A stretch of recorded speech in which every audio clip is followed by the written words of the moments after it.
Hello students, कैसे हैं आप सब लोग। तो नेक्स्ट पार्ट आ गया है भाई आपका टेंस का। और पिछले पार्ट में जो हमने चीज़ें छोड़ी थी, जो कुछ टास्क हमारा एक रह गया था, उसको हम पूरा करते हैं। आप में से जितने लोगों ने इन क्वेश्चंस का आंसर दिया, बहुत बढ़िया, वेल डन। अगर नहीं दिया तो फिर ऐसे कब तक चलाओगे, थोड़ा तो आपको अटेम्प्ट करना ही पड़ेगा। लर्निंग का अपना एक मेथड है दोस्तों, पहले आपको अटेम्प्ट करना होता है, उसके बाद उसमें इम्प्रूवमेंट्स करते हुए ही आप सीख पाते हो। ये जो मेथड है मुझे सबसे ज़्यादा पसंद है और मेरे को लगता है सबसे इफ़ेक्टिव है। तो इसलिए अगर अब तक आपने इसको अटेम्प्ट नहीं किया है, मैंने क्या आपको टास्क दिया था, मैंने कहा था कि यहाँ पे कुछ सेंटेंसेस मैंने आपके लिए लिखे हैं, आप मुझे बताएं कि इन सेंटेंसेस का टेंस क्या है। इन सेंटेंसेस में जो टेंस है वो आपको मुझे बताना है। तरीका भी मैंने बताया था कि आप सेंटेंस की वर्ब पे ध्यान दें, उसकी प्रकृति पे ध्यान दें और आप जल्दी से बता देंगे कि टेंस क्या है। तो अगर अब तक आपने काम किया था तो मेरे हिसाब से अब जो मैं आंसर्स आपको दूंगा वो आप जल्दी जल्दी देख पाएंगे। चलिए, तो मैं अब आपको आंसर बताता हूँ विद एक्सप्लेनेशन। अगर आप में से किसी को नहीं भी समझ में आया होगा तो भी आपको अब समझ में ज़रूर आ जाएगा। चलिए, तो देखिए, सबसे पहला जो सेंटेंस लिखा है वो लिखा है mister Ravikant Soni lives near my house. इस सेंटेंस में अगर मैं आपको कहूँ कि वो शब्द ढूंढें जो एक एक्शन को डिनोट कर रहा है, वर्ब बताने वाला जो शब्द है वो कौन सा है, तो आप इसी शब्द का नाम लेंगे, क्योंकि यहाँ पे रहने की ही तो बात हो रही है ना। यहाँ पे और कोई दूसरा एक्शन हो रहा है नहीं, कोई मेरा घर, पास में, रविकांत सोनी, इनमें से कोई भी शब्द जो है वो एक्शन बनने के लायक नहीं है, इसलिए हम कहेंगे यही शब्द एक्शन है। अच्छा, अगर मैं आपको कहूँ कि लिव्स जो शब्द है इसकी सबसे बेसिक फॉर्म क्या होती है, फर्स्ट फॉर्म क्या होती है, तो मेरे हिसाब से आप मुझे आंसर दोगे वो होती है सर लिव, वो होती है लिव। आप जानते हैं लिव्स कोई वर्ड नहीं होता, वैसे लाइव्स एक वर्ड जरूर होता है लेकिन वो वर्ब नहीं होता फिर। ओके, तो यहाँ पे जो लिव्स मैंने शब्द लिखा है वो जरूर इस फर्स्ट फॉर्म का एक मॉडिफाइड वर्जन है। मॉडिफाइड वर्जन का अर्थ क्या होता है सर, ये जरूर जो है ये V1 नहीं है, ये V1 S और ES है। अगर ये V1 S और ES है तो हमने ये बात तो सीखी थी कि जो V1 S और ES होता है वो होता है प्रेजेंट सिंपल टेंस के अंदर। कौन से टेंस में? प्रेजेंट सिंपल टेंस में। आप इसे प्रेजेंट सिंपल कहना चाहें अच्छी बात है, आप इसे प्रेजेंट इंडेफिनिट कहना चाहें तो भी ठीक है। चलिए आगे बढ़ते हैं अपन। He is currently working for Oracle. एक सेंटेंस लिखा हुआ है he is currently working for Oracle. तो इस सेंटेंस के अंदर अगर मैं आपको कहूँ कि आप वो वर्ड ढूंढिए जो वर्ब को डिनोट करे, जो एक्शन को डिनोट करे, तो मेरे हिसाब से आप चुनेंगे इस शब्द को, इसी को ही सुनेंगे। अच्छा, इसको चेक भी कर लिया करो, सब्जेक्ट इसे कर रहा है कि नहीं कर रहा है, ये और देख लिया करो। सब्जेक्ट इसे कर रहा है तो मतलब यही वर्ब है, बहुत बढ़िया, क्योंकि सब्जेक्ट क्या होता है, जो वर्ब को करे। तो इसका उल्टा भी तो बोल सकते हैं अपन कि वर्ब वही होगी जिसे सब्जेक्ट करे, है ना। तो सब्जेक्ट इसे कर रहा है तो इसलिए जरूर ये हमारी वर्ब है। अच्छा, ये आईएनजी में लिखा हुआ है। देखो, वर्ब कभी भी आईएनजी में अकेले नहीं आती, उसके साथ कोई ना कोई हेल्पिंग वर्ब होता है। अगर उसके साथ कोई हेल्पिंग वर्ब ना हो तो ये मान के चलना कि वो सेंटेंस की मेन वर्ब नहीं है, कुछ और है। वो कुछ और क्या होता है वो हम आने वाले टाइम के अंदर सीखेंगे। चलिए, तो इसके साथ में ज़रूर कोई हेल्पिंग वर्ब होगा, वो हेल्पिंग वर्ब आप ढूंढोगे वो मिलेगा आपको, यहाँ पे मिला आपको। तो ये है आपका हेल्पिंग वर्ब, ये लिखा है इज़। अब आपको याद करना है कि इज़ के साथ में आईएनजी कौन से वाले टेंस में पॉसिबल था। जब आप याद करोगे तो शायद आपको एक स्ट्रक्चर याद आ जाएगी कि इज़ एम या आर के साथ में जब भी V1 आईएनजी आता है सर, इज़ एम और आर के साथ जब भी V1 आईएनजी आता है वो होता है प्रेजेंट कॉन्टिन्यूस टेंस। वो कौन सा टेंस होता है? Present continuous tense. यहाँ तक बातें समझ में आई होंगी, बहुत बढ़िया तरीके से, वेल डन। अब अगला सेंटेंस है he and his brother have started a new business. He and his brother have started a new business. आपके हिसाब से यहाँ पे कौन सा ऐसा शब्द है जो एक्शन को डिनोट कर रहा है? मेरे हिसाब से आपने चुना होगा स्टार्ट को। बिल्कुल, स्टार्ट करना क्या होता है, शुरू करना क्या होता है, एक एक्शन है। उसके अलावा ना तो बिजनेस कोई एक्शन है, ना ब्रदर या ही कोई एक्शन है, तो ज़रूर ये शब्द है जो क्या है, एक्शन है। अच्छा, मैंने कहा था कि जब भी वर्ब को ढूंढो ना तो देख लेना कोई उसकी हेल्पिंग वर्ब अगर आसपास में लिखी हुई है तो उसको इंक्लूड कर लेना, क्योंकि हेल्पिंग वर्ब भी जो है वो वर्ब फ्रेज का पार्ट होता है। तो आपने देखा कि ये देखो सर, हमको एक हेल्पिंग वर्ब मिला हैव, बिल्कुल बहुत बढ़िया, एब्सोल्युटली करेक्ट। ये जो हैव है ये इसी के लिए हेल्पिंग वर्ब है। तो अब हमारा क्वेश्चन है कि सर हैव के साथ में ये कौन सी फॉर्म है, स्टार्ट की कौन सी फॉर्म लगती है आपको? स्टार्ट की सर ये फर्स्ट फॉर्म तो नहीं है सर, स्टार्ट की फर्स्ट फॉर्म स्टार्ट होती है। सेकंड फॉर्म क्या होती है सर? स्टार्टेड होती है। थर्ड फॉर्म क्या होती है सर? स्टार्टेड होती है। अब तो हमारे सामने तो ये कन्फ्यूजन हो गया कि स्टार्टेड जो है वो सेकंड फॉर्म है या थर्ड फॉर्म है, तो फिर क्या माने इसको, थर्ड फॉर्म माने या सेकंड फॉर्म माने? तो मेरे दोस्त मैंने पिछली क्लास में आपको एक छोटा सा पॉइंट लास्ट में बताया था, और वो ये था कि वर्ब की सेकंड फॉर्म पूरी इंग्लिश में सिर्फ एक ही जगह पे आती है, और वो है पास्ट सिंपल। उसमें एक पॉइंट मैं आप जोड़ देता हूँ अगर मैं भूल गया था, तो वो ये है कि वर्ब की सेकंड फॉर्म कभी भी किसी दूसरे हेल्पिंग वर्ब के साथ नहीं आ सकता, ठीक है। तो यानी कि वर्ब की सेकंड फॉर्म अगर कहीं भी लिखी होगी तो वो ज़रूर क्या होगी, अकेली, और वो कहाँ होगी, सिर्फ पास्ट सिंपल टेंस में, यानी कि उसके साथ कभी कोई हेल्पिंग वर्ब नहीं आ सकता, बिल्कुल। तो यानी कि अगर इस शब्द के साथ में हमारे पास में दो चॉइस है कि या तो ये V2 है या फिर ये V3 है, तो बताओ ये V2 है या V3 है? क्यों, कैसे बताओगे सर? सर अगर हेल्पिंग वर्ब है तो इसको हम मान लेंगे V3, अगर इसके साथ हेल्पिंग वर्ब नहीं होता तो हम इसको मान लेते V2, क्योंकि हेल्पिंग वर्ब है तो हमने इसको मान लिया V3। तो हैव के साथ में V3 सर कौन सा टेंस होता है? बहुत इजी है, पढ़ चुके हो, याद कर चुके हो। हैव के साथ V3 होता है आपका प्रेजेंट परफेक्ट टेंस। कौन सा टेंस होता है? Present perfect. Sir present perfect तो हैज़ के साथ V3 होता है ना, हैज़ के साथ भी V3 प्रेजेंट परफेक्ट टेंस होता है, और हैव के साथ V3 भी प्रेजेंट परफेक्ट टेंस होता है। अच्छा सर, इसमें आपने हैव क्यों यूज़ किया, हैज़ क्यों नहीं यूज़ किया? आपने तो बताया था कि सिंगुलर चीज़ों के साथ में हैज़ लिखना है, प्लूरल चीज़ों के साथ हैव लिखना है। आओ जरा इसके सेंटेंस का सब्जेक्ट देखते हैं हम। सब्जेक्ट बताओ मुझे क्या है? यही है क्या सब्जेक्ट? बिल्कुल सर यही सब्जेक्ट है। ये तो सिंगुलर हुआ ना, ही किसी एक पर्सन के लिए, इतनी तो इंग्लिश हमको आती है, ये एक पर्सन के लिए। अगर ये एक पर्सन के लिए और ये सिंगुलर है तो उसके लिए यहाँ तो हैज़ होना चाहिए था। आपने आगे देखा ही नहीं दोस्त, यहाँ पे हिज ब्रदर भी तो लिखा है, और एक्शन जो है स्टार्ट करने का बिजनेस को, वो उसने अकेले ने नहीं किया है, उसके भाई ने भी किया है। तो दोनों ने मिलकर अगर एक्शन किया है तो ये तो 1 + 1 = 2 हो गया ना। और 2 का मतलब तो मेरे दोस्त प्लूरल होता है, और प्लूरल के लिए तो अपन हैव को यूज़ करते हैं। It's that simple. समझ में आया होगा मेरे हिसाब से आप सबको। चलो इससे आगे बढ़ते हैं। अगला सेंटेंस है his wife has been supporting him since 1998। ये तो स्ट्रक्चर ही इतना पॉपुलर है। इसमें आपको दिख गया ING, इसमें दिख गया आपको बीन, तो आपने याद कर लिया ये तो परफेक्ट कॉन्टिन्यूस है। अगर याद नहीं किया तो याद करो कि बीन के साथ ING आपको सिर्फ परफेक्ट कॉन्टिन्यूस टेंस में दिखता है। बहुत बढ़िया सर, ठीक है, बीन हो और ING दोनों हो तो परफेक्ट कॉन्टिन्यूस। अगर इधर हैज़ लिखा हो, अगर इधर हैज़ या हैव लिखा हो तो वो प्रेजेंट परफेक्ट कॉन्टिन्यूस, अगर यहाँ हैड लिखा हो तो पास्ट परफेक्ट। जो पिछली क्लास है उसके अंदर से आपने अगर नोट्स बनाए तो नोट्स को सामने रख के देखो, आप जल्दी जल्दी स्ट्रक्चर्स बता दोगे कि सर हैड अगर इधर होगा तो पास्ट परफेक्ट कॉन्टिन्यूस, और अगर इधर विल शैल और साथ में हैव होगा तो फिर ये हो जाएगा फ्यूचर परफेक्ट कॉन्टिन्यूस। लेकिन क्योंकि यहाँ पे सिर्फ हैज़ है तो इसका मतलब ये विदाउट एनी डाउट क्या है, प्रेजेंट परफेक्ट कॉन्टिन्यूस टेंस। तो अपन लिख देते हैं यहाँ पे प्रेजेंट परफेक्ट कॉन्टिन्यूस टेंस। ठीक है, यहाँ तक अच्छे से समझ में आया होगा। सर इसमें आपने ड्यूरेशन की है उसकी तो बात की नहीं, यही तो मैं आपको समझाना चाहता हूँ। ये जो ड्यूरेशन और ये जो पॉइंट ऑफ टाइम होते हैं ये ज़रूरी नहीं होते, ये कोई एसेंशियल फीचर्स नहीं है, बट हाँ इनको मेंशन ज़रूर किया जाता है सेंटेंस में, ताकि ये क्या, ये अपने आप को प्रेजेंट कॉन्टिन्यूस से डिफरेंट दिखा सके। चलो फिर आते हैं आगे, चैतन्य सोनी इज देयर सन। ये इतना सा एक सेंटेंस है, देखो एक फुल स्टॉप आ गया तो एक सेंटेंस आ गया, बात खत्म हो गई। तो ये इस सेंटेंस का भी अपना एक टेंस होएगा। तो इस सेंटेंस में मुझे आप बताओ कौन सा ऐसा शब्द है जो वर्ब की तरह काम कर सकता है, जिसे हम कह सकते हैं कि भैया आप वर्ब हो। ऐसा कौन सा शब्द आपको दिखता है? इतने से सेंटेंस में बताना है। चैतन्य सोनी तो नाम है सर, सन अपने आप में एक वर्ड नाउन होता है, देयर जो शब्द है वो इसका डिस्क्रिप्शन है, तो ये तो एडजेक्टिव हो जाएगा। रह गया हमारे पास में इज।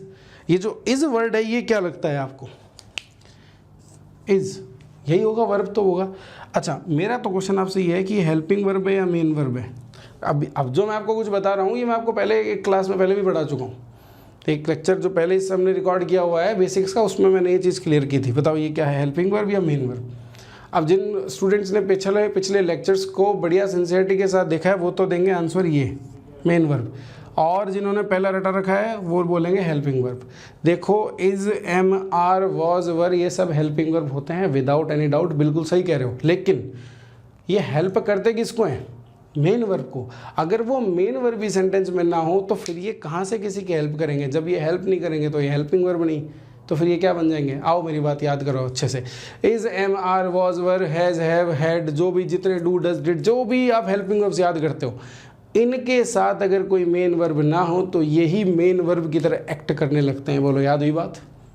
ठीक है, तो ये मेन वर्ब की तरह एक्ट करने लगता है। तो ये जरूर क्या हो गया आपका? मेन वर्ब हो गया। अच्छा, मेन वर्ब तो सर चलो समझ में आ गया, लेकिन वर्ब की भी तो फॉर्म्स होती है ना, और उन्हीं फॉर्म्स से ही तो हम पता लगाएंगे कि इसका टेंस कौन सा है, क्योंकि वही फॉर्म्स वगैरह कोई देख के हम उनका कॉम्बिनेशन वगैरह देख के हेल्पिंग वर्ब्स के साथ में हम टेंस पहचान रहे हैं अब तक। तो आपने यहाँ पे लिख दिया इज़, ये हेल्पिंग वर्ब नहीं है, चलो मेन वर्ब है हमने मान लिया, लेकिन ये फॉर्म कौन सी है? तो याद कर लो, इज़, एम और आर जो होती हैं वो फर्स्ट फॉर्म होती है, वॉज और वर जो होती है वो सेकेंड फॉर्म होती है, और बीन जो होती है वो थर्ड फॉर्म होती है। इनमें एक फॉर्म मैं मिस कर रहा हूँ, वो है बी। बी जो वर्ड होता है वो भी फर्स्ट फॉर्म ही होता है। तो ये हो गई आपकी फर्स्ट फॉर्म। अब मुझे बताओ कौन सा ऐसा टेंस था जिसमें फर्स्ट फॉर्म अकेली लिखी जाती है? ऐसा कोई टेंस है जिसमें फर्स्ट फॉर्म को अकेला लिख सकते हो अपन?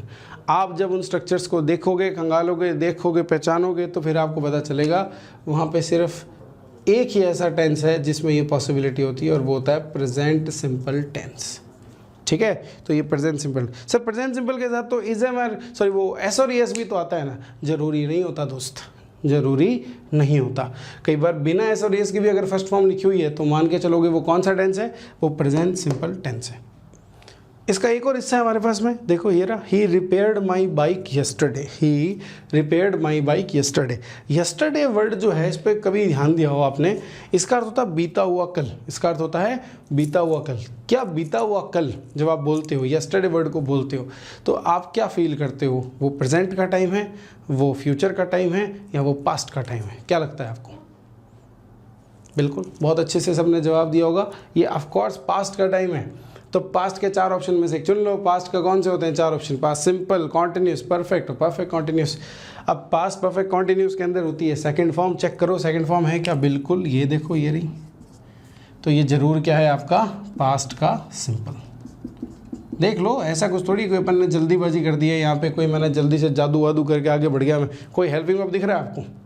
जब कोई हेल्पिंग वर्ब नहीं तो ना तो ये पास्ट कॉन्टिन्यूस वॉज वर्ब नहीं है यहाँ पे, ना यहाँ पे हैड है, तो ये पास्ट परफेक्ट भी नहीं और पास्ट परफेक्ट कॉन्टिन्यूस भी नहीं है। बात खत्म हो गया आपका पास्ट सिंपल वर्ब की सेकंड फॉर्म। सर रिपेयर की सेकंड फॉर्म रिपेयर्ड होती है क्या? बिल्कुल होती है। सर रिपेयर की थर्ड फॉर्म क्या होती है? रिपेयर्ड ही होती है। फिर सर ये थर्ड फॉर्म क्यों नहीं है? अरे मेरे दोस्त अभी सिखाया था ना कि अगर थर्ड फॉर्म को यूज़ कर रहे हो तो उसके साथ कोई ना कोई हेल्पिंग वर्ब होगी ही, कोई ना कोई हेल्पिंग वर्ब होगी ही। तो अगर कोई हेल्पिंग वर्ब नहीं है तो आपने निष्कर्ष निकाला कि ये क्या है? ये सेकेंड फॉर्म। अगला sentence, I was riding it to nearby market. आप मुझे बताओ इस सेंटेंस में ऐसा कौन सा वर्ड लगता है जो एक एक्शन की तरह एक्ट कर सकता है? बिल्कुल सही, राइड है ना, सवारी करना। देखो ध्यान रखना, ये जो मशीन्स होती हैं, व्हीकल्स होते हैं सॉरी, इनके लिए जो हमें वर्ड्स यूज़ करने होते हैं थोड़ा ध्यान से यूज़ करने होते हैं। जो टू व्हीलर्स होते हैं उनके लिए राइड वर्ड यूज़ करना होता है, उनको आप राइड करते हो, उनकी सवारी करते हो। जो एनिमल्स होते हैं जैसे कोई हॉर्स राइडिंग वगैरह, देखो हॉर्स राइडिंग वर्ड बोल दिया मैंने, तो उनके लिए भी राइड वर्ड यूज़ करना है। अगर टू व्हीलर से ऊपर कुछ है, 3 व्हीलर 4 व्हीलर वगैरह, तो उनको ड्राइव किया जाता है। ध्यान रखना, यहाँ पे आप ऐसा मत कह देना I was driving it to nearby market. अगर ड्राइव कर रहे हो तो कार लेके जा रहे हो। चलो ये बात होगी राइडिंग, हमें पता चल गया ये वर्ब है। चलो ठीक है, क्या इसका आसपास कोई हेल्पिंग वर्ब है क्या? सर देख लो, ढूंढ लो जरा, मिल जाए शायद। बिल्कुल है, ये तैयार। तो वॉज के साथ में सर आईएनजी कौन सा टेंस में आता है? तो आप बताओ, वॉज के साथ में आईएनजी कौन सा टेंस आता है? वो है आपका पास्ट का कॉन्टिन्यूस टेंस। बिल्कुल याद होगा, एक चीज़ पढ़ाई थी, आईएनजी जब भी शब्द सुनाई दे जाएगा ना सर, उसका मतलब क्या है कि उसमें कॉन्टिन्यूस टेंस तो है ही है। और अगर वॉज वर्ब लिखा हुआ है तो वो कौन सा वाला कॉन्टिन्यूस है? वो पास्ट का कॉन्टिन्यूस है। अब आई बात इस पे, our families meet every weekend. Our families meet every weekend, आपके हिसाब से यहाँ पे कौन सा ऐसा वर्ड है जो एक्शन डिनोट कर रहा है? फैमिलीज एक्शन होता है क्या? नहीं। एवरी वीकेंड एक्शन होता है क्या? नहीं, ये तो एडवर्ब है। तो फिर अपना मीट हो गया आपका, मीट ही आपका एक्शन है। मुझे बताओ मीट यहाँ पे कौन सी फॉर्म में लिखा हुआ है? फर्स्ट फॉर्म, सेकेंड फॉर्म या थर्ड फॉर्म? भाई जिन स्टूडेंट्स ने इंग्लिश को थोड़ा सा भी पढ़ा है वो ये जानते होंगे कि मीट की सेकंड और थर्ड फॉर्म तो मैट होती है, MET। तो ये जरूर कौन सी फॉर्म है? ये फर्स्ट फॉर्म है। तो सिर्फ फर्स्ट फॉर्म के साथ कोई हेल्पिंग वर्ब है क्या? नहीं है। तो फिर ये कौन सा होगा? अभी देखो थोड़ी देर पहले एक चीज़ बताई थी, वर्ब की फर्स्ट फॉर्म अगर अकेली हो तो कौन सा टेंस होता है? Present simple. ये कौन सा टेंस हो गया? Present simple. सर इसमें एस और एस नहीं लगा, अरे एस और एस हर बार लगाना जरूरी नहीं होता है सर। कब लगाते हैं, बस पढ़ेंगे थोड़ी देर में। अगला, we shall continue to help each other. यहाँ पे एक सेंटेंस लिखा हुआ है, आप मुझे बताओ कि इसमें कौन सा वर्ड आपको ऐसा लगता है जो एक्शन हो सकता है, इस सेंटेंस का एक्शन हो सकता है, कौन सा एक्शन है? सर हेल्प होगा, हेल्प। हेल्प, बहुत बढ़िया, बहुत अच्छे, गुड, वेल डन। अच्छा कोई, अच्छा हेल्प आपने चुन लिया। कोई इसका कंटेंटर मिल रहा है दूसरा, ऐसा कोई वर्ड जो मतलब और मतलब वर्ब हो सकता है? देखो जारी रखने को भी तो अपन एक एक्शन ही बोलेंगे, जारी रखना, किसी चीज़ को क्या करना, जारी रखना। जारी रखने को आप अगर एक्शन बोल रहे हो तो फिर हमारे पास में दो कंटेंटर हैं, लेकिन सेंटेंस के अंदर एक ही मेन वर्ब होती है जब तक कोई कंजंक्शन ना यूज़ कर लिया जाए। तो अगर यहाँ पे मेन वर्ब दो हैं हमारे पास, बीच में कंजंक्शन नहीं है, तो ये तो टू है ना, ये तो प्रीपोजिशन बोल लो या फिर इसको कुछ और बोल लो जो नाम बताऊंगा अभी थोड़ी देर में। ये कंजंक्शन तो है नहीं, फिर ये क्या है? इन दोनों में से वर्ब कौन सी होगी? कोई एक ही हो सकती है वर्ब, कैसे पता करें? तो अभी मैंने थोड़ी देर पहले एक छोटी सी डिटेल बताई थी आपको कि वर्ब को अगर कंफर्म करना हो ना तो एक बार देख लिया करो सब्जेक्ट क्या कर रहा है, क्योंकि सब्जेक्ट जो करता है वही तो वर्ब होती है। जब हम ये कहते हैं कि सब्जेक्ट वो है जो वर्ब को करे, तो हम ये भी तो कह सकते हैं कि वर्ब वो है जिसे सब्जेक्ट करे। तो सब्जेक्ट जो है यहाँ पे वो है आपका वी। अब बताओ वी जो है वो क्या कर रहे हैं, वो जारी रखने की बात कर रहे हैं या फिर हेल्प करने की बात कर रहे हैं? बताओ, सोच के बताना। तो ये कोई बहुत ही सिंपल सा क्वेश्चन नहीं है, थोड़ा सा डिफिकल्ट। देखो मेरे सिखाने का तरीका एक्चुअली यही है, मैं पहले ना एकदम सिंपल करके ना इसे बिल्कुल लपेटे में ले लेता हूँ, फिर उसके बाद में एक मस्त बढ़िया सा मतलब डिफिकल्ट सा क्वेश्चन फेंक के मारता हूँ। ये मेरा हमेशा का तरीका है। अब यहाँ पे जो सेंटेंस है ये भी ऐसा ही है। अब इसमें आपके पास में दो ऑप्शन है, मैंने आपको कहा कि बताओ ही पता लगाओ। चलो मैं आपको सारे फैक्ट्स के साथ में चीज़ें बताऊंगा, बस देखते जाना। देखो सारे सब चीज़ों का लॉजिक मिलेगा, बिना सरपाव की बात होती ही नहीं है इस क्लास के अंदर। चलो तो कंटिन्यू और हेल्प में से किसी एक को चुनना था। एक स्टूडेंट को ऐसे मैंने एक बार क्वेश्चन पूछा, उसने बहुत बढ़िया जवाब दिया, बहुत ही सुंदर जवाब दिया। उसने कहा कि सर देखो शेल जो होता है आपने यहाँ पे लिखा है, हमने पढ़ा है कि ये मॉडल होते हैं, और मॉडल के साथ में सर जो फर्स्ट फॉर्म लिखी जाती है ना वो हमेशा मेन वर्ब होती है। इतना सुंदर जवाब था वो, और मैंने कहा बहुत ही बढ़िया, बिल्कुल सही कि क्या यही आपकी मेन वर्ब है। क्या बताया उसने? शैल होता है एक मॉडल। देखो मॉडल नहीं याद करना चाहो ना तो ये याद कर लो, ये जो मॉडल्स होते हैं ना सारे, ये भी सारे हेल्पिंग वर्ब होते हैं। तो अगर इन हेल्पिंग वर्ब के साथ में अगर कुछ लिखा होगा तो वो मेन वर्ब भी तो होगी, क्योंकि हेल्पिंग वर्ब का काम क्या होता है? मेन वर्ब को मतलब मेन वर्ब को हेल्प करना। चलो ठीक है सर, आपने कह दिया ये, हमने रूल एक और आपकी तो मतलब आपने बोला, हमने मान लिया। चलो एक और रूल आपने बोला कि भाई ये जो मॉडल्स होते हैं इनके साथ भी मेन वर्ब लिखी जाती है, ये भी हम मानने को तैयार हो गए। अब हमें ये समझ नहीं आ रहा कि सर ये जो शब्द है हेल्प, इसका अर्थ होता है मदद करना। इस शब्द के मीनिंग में हम फील कर रहे हैं सर कि इसमें क्या है, एक्शन है, तो फिर ये इस सेंटेंस की मेन वर्ब क्यों नहीं हुआ? देखो एक तो ये मैंने आपको चीज़ बताई, क्योंकि एक दूसरी मेन वर्ब आ गई इसलिए ये मेन वर्ब नहीं हो सकती। एक और चीज़ याद करो, इंग्लिश में 2+V1 के फॉर्मेट में अगर कुछ भी लिखा है तो वो कभी भी सेंटेंस की मेन वर्ब नहीं हो सकता। इस बात को याद रखना, it can never be the main verb of a sentence. जब ये मेन वर्ब नहीं हो सकता तो ये टेंस डिटरमिन करने में भी काम नहीं आएगा। क्या? टेंस डिटरमिन, टेंस को पहचानने में कभी काम नहीं आएगा कि टेंस कौन सा है। टेंस पहचानने में कौन काम आएगा? जो यहाँ लिखा होगा। प्लस सर एक चीज़ और हो गई यहाँ पे, देखो विल शैल के साथ में फर्स्ट फॉर्म लिख गई, और ये हम जानते हैं ये हमारा टेंस पता है, हमको याद है, हमने स्ट्रक्चर याद की। वो कौन सा है? फ्यूचर सिंपल टेंस है सर। ये खत्म।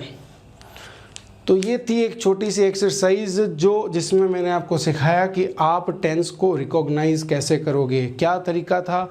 हमने सबसे पहले इससे पहले वाले वीडियो के अंदर टेंस के स्ट्रक्चर्स को याद किया उनके नाम के साथ। प्रेजेंट सिंपल का ये, प्रेजेंट कॉन्टिन्यूस का ये, पास्ट सिंपल का ये, फ्यूचर परफेक्ट का ये, मतलब जो भी स्ट्रक्चर्स थे हमने याद किया। और स्ट्रक्चर में क्या याद किया? सिर्फ वर्ब, सब्जेक्ट ऑब्जेक्ट ध्यान नहीं देना, वो तो आते ही रहते हैं।